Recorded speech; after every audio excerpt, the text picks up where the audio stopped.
Okay, Be'ezras Hashem, tonight we're going to be continuing our series of shirim on the inner world of anxiety. And tonight's shir is going to be titled The Need to Be Elsewhere.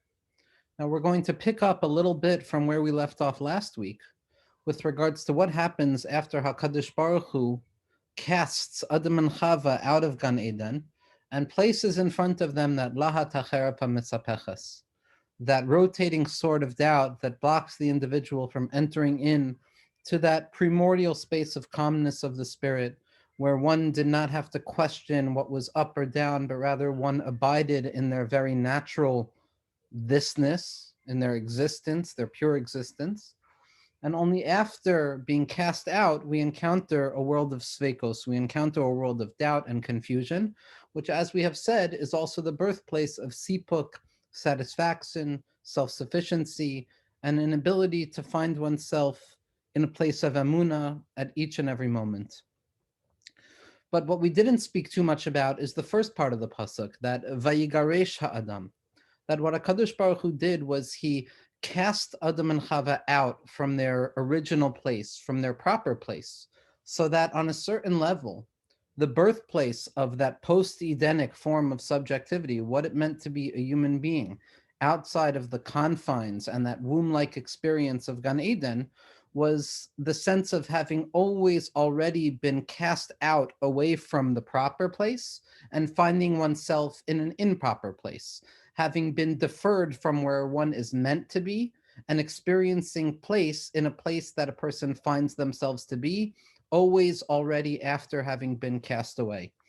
And what we're going to be speaking about tonight is how an element of anxiety, an element of the human experience in that post-Eden state of mind is going to be a certain undying sense of needing to return back to a place that I feel I truly should be, but never quite being able to return there, so that the pulsation or the dialectical sway between the desire on the one hand to return to a rightful place of origin, but on the other hand, encountering constantly the blockage that prevents me from returning back to that place, creates within the individual a sense of placelessness, that wherever I am is the wrong place, which creates within the sense of the mind a desire that if I were just elsewhere, if I were able to get back to that place that I was meant to be, then perhaps things would be settled, things would be the way they are meant to be.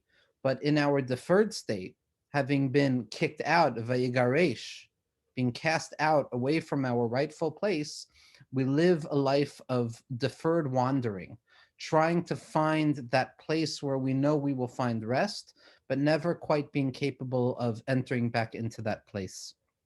Now, this may have been born in a potential way with the dispersing of Adam and Chava out of Gan Eden and into the world of Galus and exile, but it doesn't take true form. It doesn't become an element that constitutes human consciousness until we encounter Cain and Hevel. Because as the Pasuk tells us, the immediate repercussion of being cast out of Gan Eden is Vayada Adam es Chava, that Adam knew Chava, and Chava bore a child, she bore Cain, and then after Cain was born, Hevel was born. So almost as if to tell us that being cast out of Gan Eden, or the sense of being deferred from our rightful place, and never feeling like we are where we are meant to be, never at the exact spot that we truly need to be at, is the very origin of the birth of Cain. It is the setting of the stage for us to properly understand the experience of Cain and Hevel. Now, these two paradigms, these two archetypal models of what it means to be an individual in the world, Cain and Hevel, the Arizal tells us, the Gra tells us, the Baal Shem Tov HaKadosh tells us, all of our tzaddikim tell us, that Cain and Hevel were not simply two individuals, but rather they were two elements of each and every person. And while there are particular souls that are rooted more in a Cain archetype, more associated with severity and intensity, and there are souls that are associated with a Hevel type, more associated with expansivity and calmness, Nevertheless, each and every one of us contain within ourselves elements of Cain and Hevel, so that understood through a psychological lens, we all encounter an ongoing battle of the story of Cain and Hevel that begins at the origin of history and it ends at the end of history with the two elements of Mashiach, Mashiach ben Yosef and Mashiach ben David. Now, Cain, as our tzaddikim tell us and our meforshim point out, shares the same etymological root as the word kinyan, acquisition, acquiring things, maintaining personal property, working the land and subduing it, ensuring that the human being is meant to feel the prowess over the wilderness. Hevel, on the other hand, represents air. It represents the futility of all things. Hevel havalim amar koheles, hakol hevel hevel havalim. Almost as if to state that this world is so transient, it's so quick, it's so vulnerable, that the comfort that we seek is not to be found in acquisition. It's not to be found in devouring and consumption, but rather it's meant to be found in the airiness of thought, in the airiness of contemplation, floating in midair, so to speak. And this confrontation between, on the one hand, the desire to be kona devarim, to acquire objects, faced with death awareness, faced with that undying sense that things in this world will not last forever, that we do not know when things will culminate, forcing us again to throw ourselves with urgency into every given moment. And then that death awareness that emerges from the Eitz Hadas Tevera is cut through with Sveikos that emerge from the Lahat HaCheref Misapeches. So we are filled with death awareness and a doubtful, confusing way of looking at the world. These two elements give birth to an existential condition that is the birthplace of our encounter with the self. In response to those two things, Cain was very right in trying to live a life of comfort through acquiring objects, through a sense of consuming, consumption, owning what I can in this present moment, anchoring myself down in that which I conceive as permanence. Hevel, on the other hand, says no. We must live with the transiency. We have to live with that awareness of Hevel Havalim, of that feeling of Koheles, which is read specifically in the time of Sukkot, when Bnei Yisrael go out into that transiency, into that unstable reality of dancing in thin air. Cain's attempt to be Kona Devarim, Cain's attempt to live with a certain level of certainty in the face of unbearable doubt was understandable. But nevertheless, it led to an even further descent into the very real nature of anxiety. Because as Rav Dessler tells us, Rav Dessler says as follows, that a person can be understood, if you want to understand the true nature of an individual's spiritual standing, it can be determined by looking at three things. Ha'adan nidon b'shlosha devarim, a person can be judged in three ways. Behisbodeduto, kishehu notel, kishehu notain velo notel, ukishehu sho'ef lihiyot velo la'achez uleknot. That a person can be judged in three ways: in their isolation, how they are in their howling solitude between them and God, between them and their soul, when they are giving and not attempting to take, and when they are attempting to be present in the present moment, as opposed to attempting to consume and acquire. That the very natural tendency of human beings in this world that is cut through with anxiety and transiency is to grab hold of something that we can lay claim to grab hold of something permanent, to place my name on something, to make my name known, to believe that this thing will survive my expiration. This was the desire of Cain. And in response to this experience of Cain's desire, he had to murder the concept of Hevel. He had to get rid of that concept in his mind of Hevel Havalim, of the transiency of things, which pulsated at the heart of every acquirement, of every purchase, of every object that was consumed. That whisper of Hevel Havalim Hakol Hevel kept him up at night, Lahavdil or Kavyachol, kept him awake For at the heart of that artificial comfort in acquiring goods, in living with an artificial sense of sufficiency and comfort, that notion of Hevel Havalim, everything is transient, nothing lasts forever, kept Cain awake, and he had to destroy Hevel. And we find that as a punishment, Hevel's punishment, after HaKadosh Baruch Hu enters into a profound conversation with Cain after he is crestfallen and sad or depressed, or Tzabrachin after seeing that he was not chosen, that his korban was not received. And Hashem says to him, do you think that my love for you is contingent on your actions being loved or not? My love is unconditional. You have the ability to transform yourself. In fact, you have the ability to be even greater than your brother Hevel. But if you're incapable of that, you'll be swallowed whole by this world. Chet and chisaron and desire and discomfort and exile, they rest right outside the horizon of your vision. And if you're not capable of making the choice and focusing on your power of Bechira, you will fall into it. But at the same point, you have the ability to free yourself. And unfortunately, Cain was not capable of doing so. And as a punishment, we're told that Cain is told, No v'nad tiheh b'ha'aretz. You are going to wander the land. As a result of your inability to let go of that desire for acquiring things, for that desire for substantiality, to quiet down the anxiety of what it means to live with an acute awareness of transiency, you will now be forced to really experience the opposite of kinyanim, the opposite of acquiring. You will be forced to wander. You will be forced to be placeless. You'll be forced to go from place to place, seeking comfort, seeking satisfaction. Yet at the very moment that you think you may have found satisfaction, you will be cast out away from that place to wander even further, stuck within a ruminating process of assuming I have arrived at the destination of comfort, and then struggling with the anxiety that keeps me awake in that place of comfort. And it happens ad infinitum, that a person thinks they've arrived at the place, only to find that discomfort at the heart of their experience.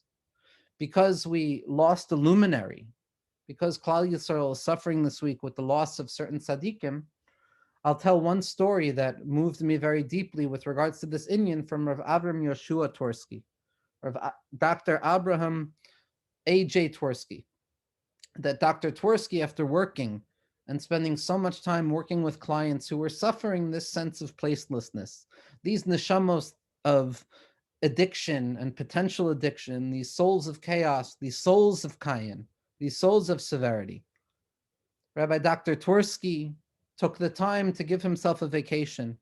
He was going to go to Saratoga Springs, and it was something that he spent Yoimam V'Layla thinking about, excited about. And he finally makes his way there, and he gets there, and he's so incredibly excited. He's so incredibly excited to be alone, to not be bothered, to not struggle anymore with the voices of people that bother him. And he gets his robe and he settles into these mineral spring baths, and he finds himself encountering voices again, hearing people that are annoying him, hearing things that displease him. And he found himself so uncomfortable that he had to get out of the spring bath that he had looked so forward to and retreat back to his hotel room. And in a classic sense of keeping the punchline for the end of the story, Rabbi Tversky says, and he says, you know who was talking when I was in that mineral spring bath? It was myself. There was no one else there. It was me and my thoughts. But I had convinced myself, says Rav Tversky, that I would find my makom, I would find my place. In that place, I would find satisfaction. And truth be told, the same things that bothered me were there with me. The same troubles, the same things that distracted me from comfort were there with me. Almost as if to teach us that to live with this curse of Cain is to wander without respite, to wander without comfort. Now, the Meforshim ask a question. What is the nature of this curse? What is the nature of No v'nad yihya ba'aretz? Cain had bechira chafshis. The curse was not that Hashem took away his free will. So how could it be that Cain was incapable of settling in a place? What type of curse is this? If he has bechira, then let him settle where he wants to settle without wandering, Let him create a new space for himself, a comfortable place where he knows where things are, a habitat where he can cultivate habits and live a habituated lifestyle without worrying or wondering. What is the impulse? What was pushing him to wander? And the Kashanitzer Magid, the Avodas Yisrael, at the end of Parshas Bereshis, it's a teaching we've discussed in previous shirim, says something incredible. He asks this kasha. He says, what exactly is taking place here? What is blocking Cain from settling wherever he chooses to settle? What is this existential burden of the need to wander? And the Kashanitzer Magid says as follows, something so precise to modern consciousness that it's almost impossible to believe that it was written so long ago. But kachi aderech shel tzadikim, that they speak to their generation and they speak for the generations that come afterwards as well. The Kashnitzer Magid says that in truth, this klala of no v'nad yihya ba'aretz, that you will wander, that you will never find satisfaction in the place that you find yourself, always feeling homesick for some elsewhere, even though there is no home that you're trying to return to. Where you are right now is your home, but you're filled with homesickness at home itself. This klala was that HaKadosh Baruch Hu was Peiresh Mesech HaMavdil b'Moichel Shel Kayin. That HaKadosh Baruch Hu spread out a partition that created a blockage within the mind of Cain. So it was a psychological state. It was an impossibility for the mind to find the settledness where it was. And anytime Cain arrived at that place, anytime Cain felt that he had found where he needed to be, the mind awoke once again to convince him that there's elsewhere you need to be.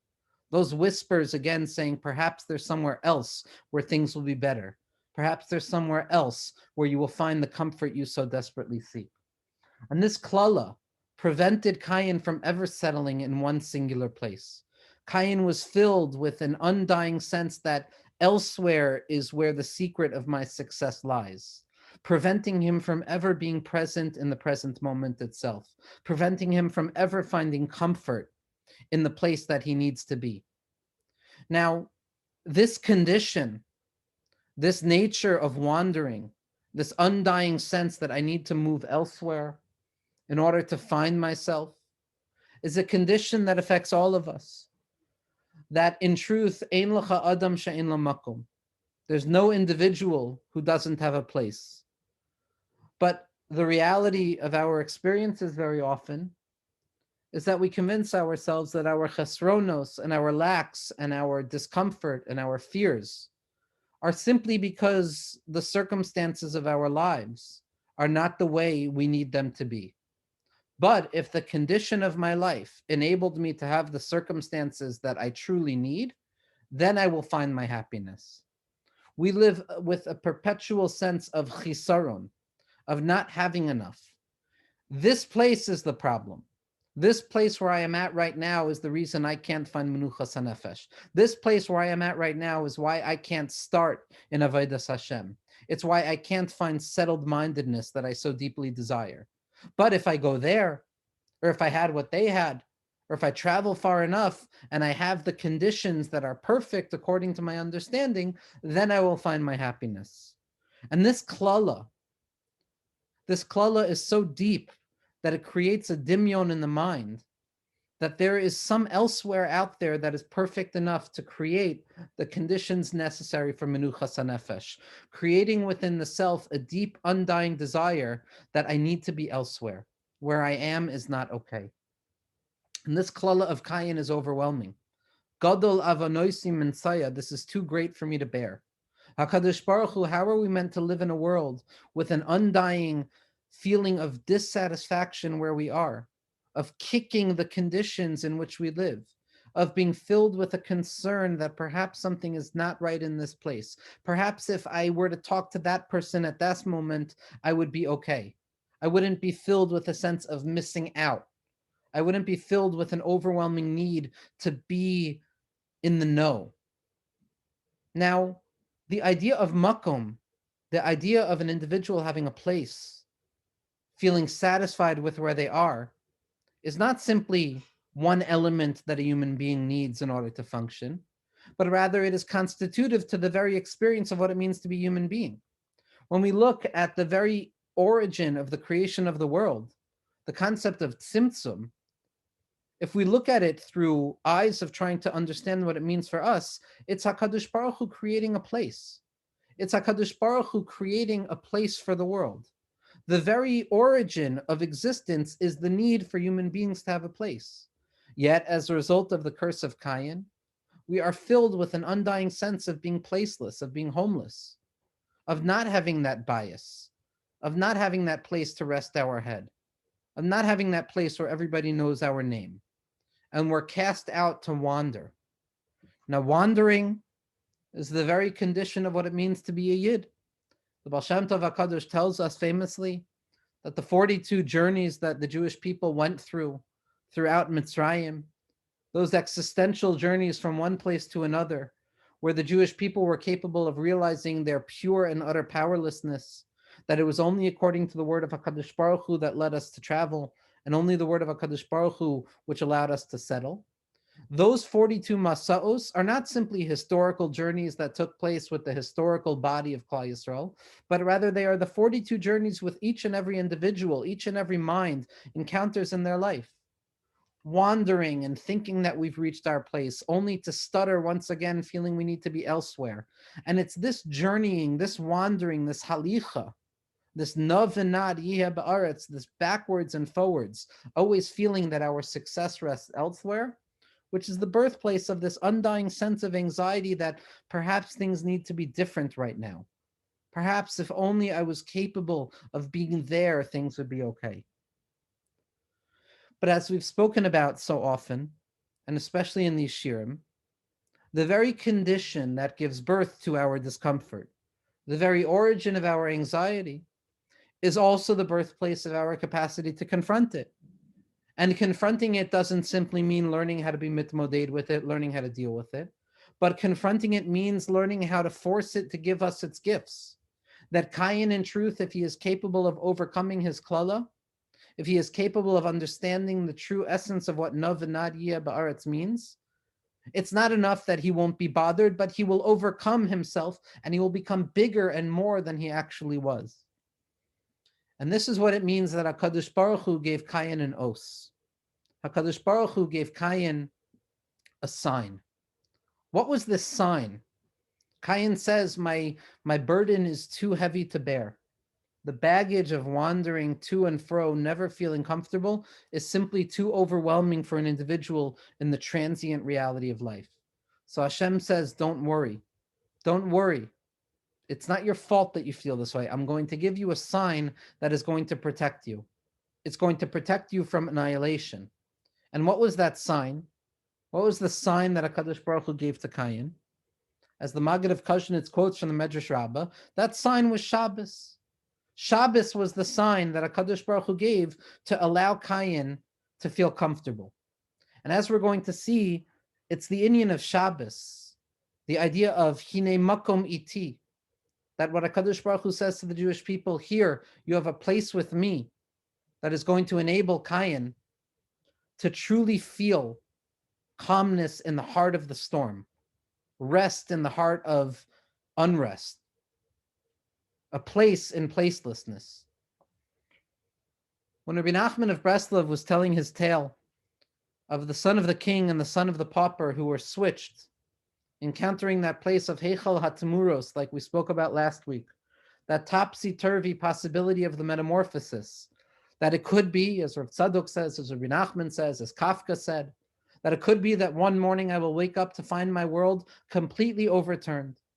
I went to bed a human being and I woke up a cockroach, lahavdil. And this Heichal HaTemuros is a real thing. And this Heichal HaTemuros, which creates the switch of the son of the king and the son of the pauper in Rabbi Nachman's tale, as Rabbi Nassan points out, is a profound story with Sisrei Torah and Razei Olam from the beginning of creation to the end of creation in it, as all of Rabbi Nachman's tales contain. What we will do is we'll focus on one small part, decontextualized from the narrative. There was an individual who came to try and redeem a sadeh. There was a person who understood that if I can redeem this field, if I can bring this field, this gan, back to its original glory, If I could take outside of Gan Eden and restore it to its true nature of being Gan Eden, then the Ganani will arrive, the gardener will arrive. That gardener, that tzaddik, that redeemer will come back again to mend the plants, to fix them. But when he arrives at this garden, the guardians of the garden say, here's your test. You want the gardener to return? You have to pass the test first. And the test is as follows. The moment you enter into this garden, they are going to start chasing you. They are going to start chasing you. They're going to run after you. Every moment that you find yourself in, you will feel that you need to move to the next step. It's not enough where you are. And the ikr, say the guardians of the garden, is to not be afraid. The question is not who is chasing you, because in truth, no one is chasing us. There is nothing deferring us from our rightful place of finding comfort where we are. Like the Kazhnitzer Magid says, that Nov and Nad Yeh Ba'aretz is a mesech within the mind of Kayin. It's not a mitzias. It's an imagination. It's anxiety that causes us to move elsewhere at every moment.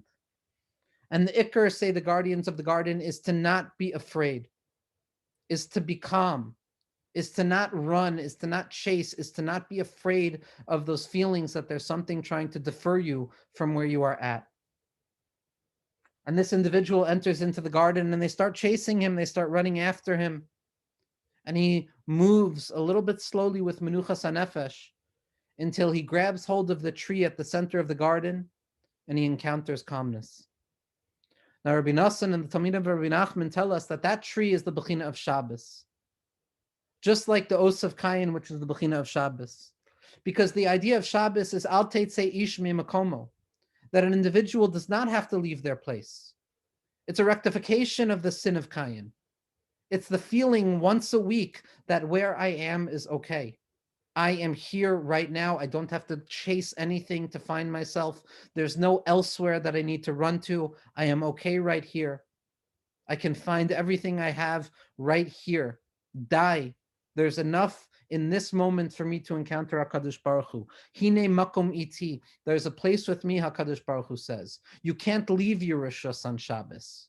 When you grab hold of Shabbos, when you grab hold of that sign of Kayin, you learn that Nov and Nad Yeh Ba'aretz, that undying desire to be elsewhere at every moment, is simply a figment of our imagination.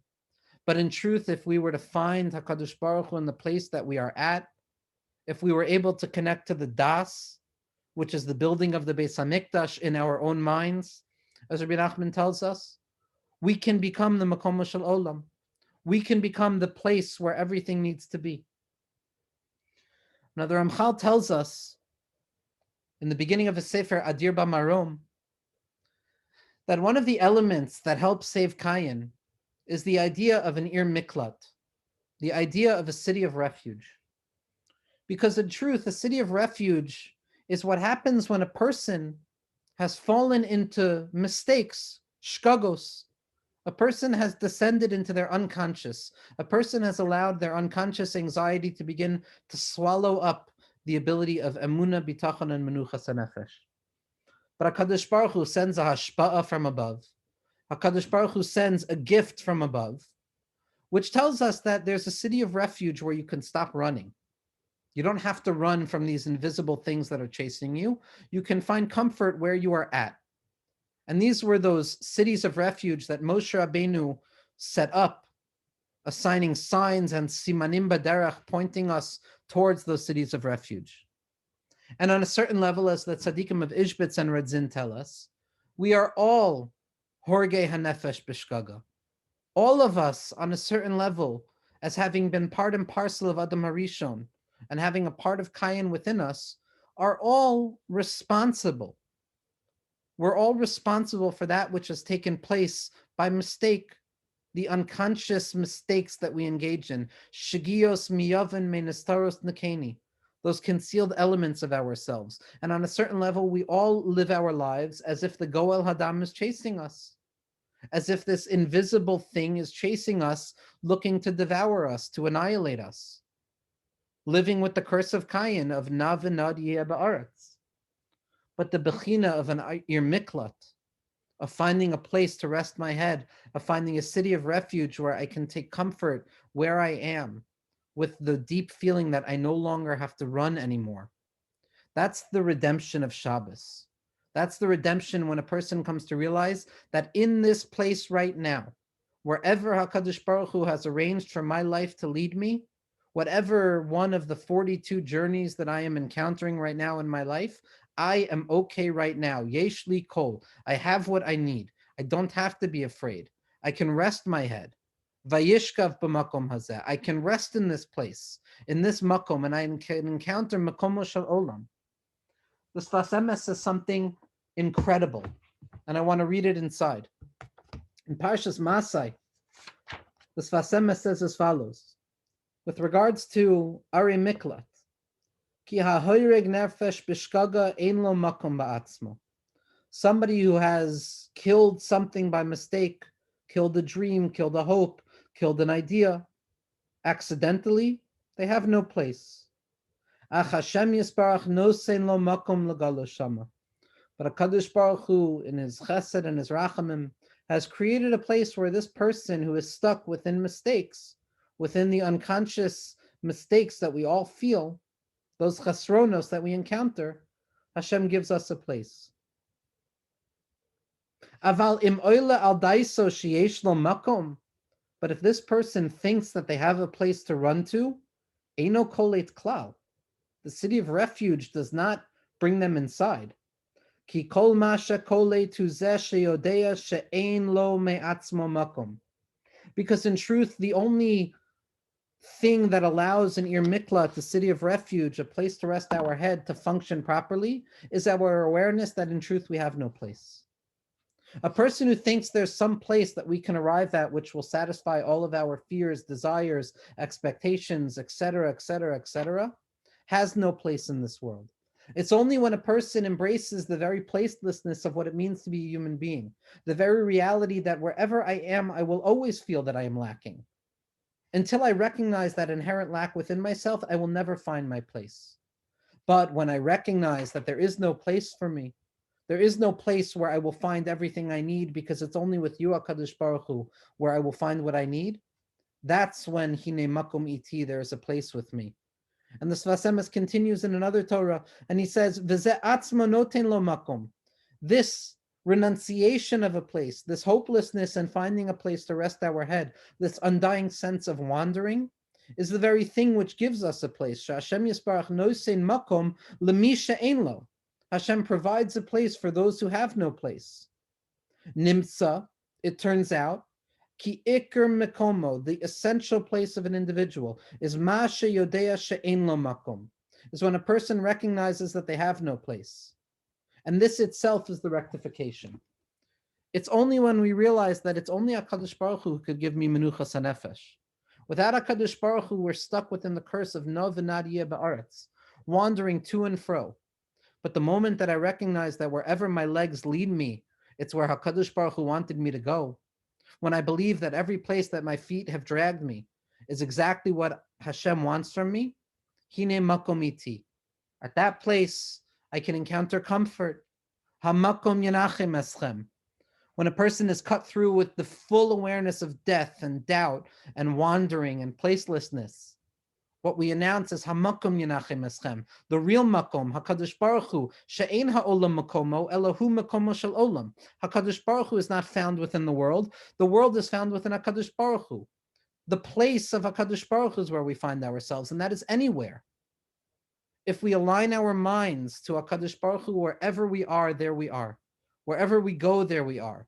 We can find satisfaction. We can draw down the light of Shabbos into that moment. We can grab hold of that tree and we can stop running. We can turn around and look our fears in the eyes and recognize that in truth, there's nothing to be afraid of. There's nothing chasing me other than my undying sense of being chased. Rabbi Nachman Schusay Hagen Aleinu says as follows in the 56th teaching in the second volume of Likutei Maharan. Kisheyesh laha'adam lev, when a person has a heart, ein shayach etzlo makom klal. There's no concept of space that relates to them. Ki adarabba, It's the opposite. Hu makomo shel olam. The person becomes the place of the world. Ki ha'eloikus hu balev. That we want to understand, like we spoke about in the original introductory shir, of our emotions and our hearts. HaKadosh Baruch Hu is found in our hearts. Like the Pasuk says, the stone of my heart. And by HaKadosh Baruch Hu, the Pasuk says, Hine makom iti, I have a place for you. There's a place with me. Shehu makomo shel olam ve'en ha'olam makomo. He is the place of the world, and the world is not his place. Nimsa mi sheyesh lo lev Yisraeli, someone who has a Jewish heart, someone who allows the light of HaKadosh Baruch Hu to penetrate into their hearts, to settle that natural anxiety and wandering that we feel. Ein ra'ui lo lomar shemakom zeh ein tov lefanav. It's not appropriate for a person to say that this place is not good for me. Ki ein shayach etzlo makom klal, because in truth there is no place. Every place is his place. Hamakom yinachim eschem, the place itself is what brings comfort. Ki adarabba hu makomo shel olam ve'en ha'olam makomo.